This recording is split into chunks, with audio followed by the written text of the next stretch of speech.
നിർദ്ദേശം തള്ളാൻ PSCക്ക് അധികാരമില്ല. രൂക്ഷ വിമർശനവുമായി സുപ്രീംകോടതി.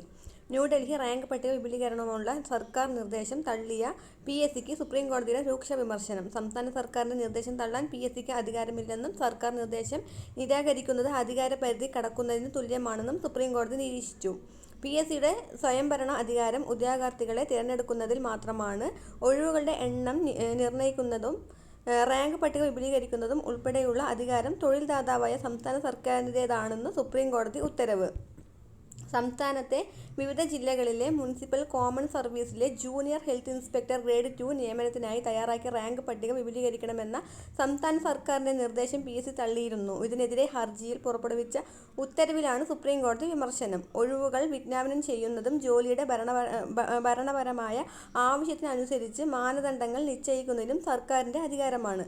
സർക്കാർ നിശ്ചയിക്കുന്ന മാനദണ്ഡത്തിന് അനുസരിച്ച് തിരഞ്ഞെടുപ്പ് പ്രക്രിയ നടത്തി റാങ്ക് പട്ടിക തയ്യാറാക്കാൻ മാത്രമാണ് PSCയുടെ ചുമതലയെന്നും ജസ്റ്റിസുമാരായ വിക്രം നാഥ്, PB വരാലെ എന്നിവരടങ്ങിയ ബെഞ്ച് വ്യക്തമാക്കി.